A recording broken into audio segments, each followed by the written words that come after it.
एक क्वेश्चन जो डेली पूछा जाता है वो ये है कि एज अ गायनेकोलॉजिस्ट कौन सा कॉन्ट्रासेप्टिव मेथड है जो मैं रिकमेंड करती हूँ सबसे ज़्यादा। एज अ गायनेकोलॉजिस्ट जो मेरा एक्सपीरियंस है उसके मुताबिक मैं जो मेथड सबसे ज़्यादा रिकमेंड करती हूँ वो ख़वातीन की सेहत के लिए बेहतरीन होना चाहिए।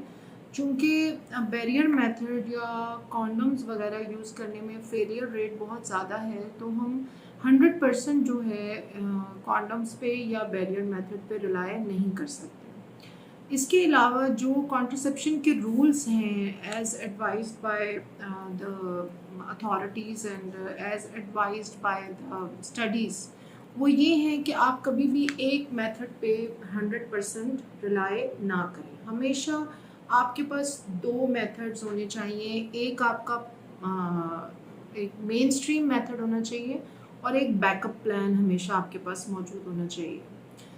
This is the way it works, otherwise आपका फिर फेलियर रेट बहुत ज़्यादा होगा। तो मैं ख़वातीन को ऐसे मेथड्स रिकमेंड करना चाहती हूँ जो कि जिनमें उनकी बॉडी के अंदर हार्मोन्स का जो सर्ज है, यानी हार्मोन्स की जो आउटसोर्स हम बाहर से कम हार्मोन्स अंदर उनके इंड्यूस कर रहे हो उनकी बॉडी के अंदर। क्योंकि जो जिन भी ख़वातीन को, चाहे हम कैप्सूल की फॉर्म में, चाहे टैबलेट की फॉर्म में, चाहे इंजेक्शन की फॉर्म में, या मायरीना जो कि हाईली लोडेड होता है विद लॉट ऑफ हार्मोन्स, जब हम उनको काफ़ी सारे हार्मोन्स अंदर किसी भी फॉर्म में डालते हैं तो एकदम से उनकी बॉडीज़ फूल जाती हैं, ब्लोटेड हो जाती हैं, और उनका जो साइकिल है उसमें बहुत सारी गड़बड़ होती है और बहुत सारे एक नए मसाइल और एक वेट गेन, एडिमा, एक डिप्रेशन, मूड स्विंग्स, एक पूरी सीरीज़ ऑफ प्रॉब्लम्स शुरू हो जाती है। साइकिल इरेगुलर, कभी स्पॉटिंग, कभी 4 महीने गायब, कभी 3 महीने गायब। मेरी रिकमेंडेशन ख़वातीन को ये है कि ये एक तो कुछ नए ऐसे पिल्स की फॉर्म में कॉन्ट्रासेप्शन आए हैं जो कि वेट को भी बहुत कम अफेक्ट करते हैं, एक्चुअली वेट लॉस में हेल्प करते हैं। और दूसरा आए प्रेफर कॉपर टी, जो ओल्ड स्कूल है उसके ऊपर सिर्फ कॉपर की लोडिंग है, उसके ऊपर किसी हार्मोन की अलहदा से लोडिंग नहीं है।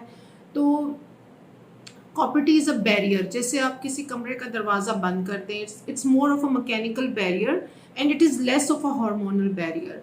तो और दूसरा, हार्मोन्स जब हम देते हैं तो वो एन ओवुलेशन नॉर्मली कॉज करते हैं। एन ओवुलेशन का मतलब है कि वो आपके अंदर अंडा बनाने का जो प्रोसेस है उसको रोक देते हैं।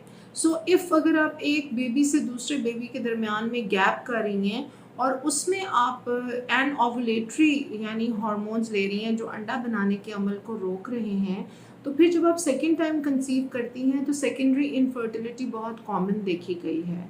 इसलिए भी मैं कॉपर टी को ज़्यादा पसंद करती हूँ। कॉपर टी को मैं ज़्यादा प्रेफर करती हूँ बिकॉज इसके ऊपर हार्मोन्स की कोटिंग बहुत कम है और ये एक more of a barrier method है। लेकिन यानी इट्स अ मैकेनिकल बैरियर, इसके अंदर ऐसा ही है जैसे आप कोई खिड़की बंद कर दें या खिड़की खोल दें।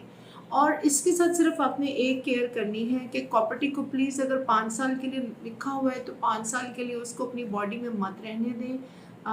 टेक द कॉपर टी एंड आप इसको 1 साल के बाद, प्रेफरेबली बहुत भी अगर मैक्सिमम टाइम आपने लेना है तो 2 साल के बाद आप इसको चेंज कर दीजिए, मतलब निकाल दें, ताकि जो सोर्स ऑफ इन्फेक्शन है वो आपकी बॉडी से निकल जाए। जो लेटेस्ट स्टडीज़ और डाटा है वो यही रिकमेंड कर रहा है ख़वातीन को कि rather than going for pelvic pain, discharge, leucorrhoea, नीचे कोई बदबूदार किस्म का डिस्चार्ज या खारिश, या बहुत सारे प्रॉब्लम्स शुरू हो जाते हैं जब कॉपर टी ज़्यादा देर अंदर रहती है।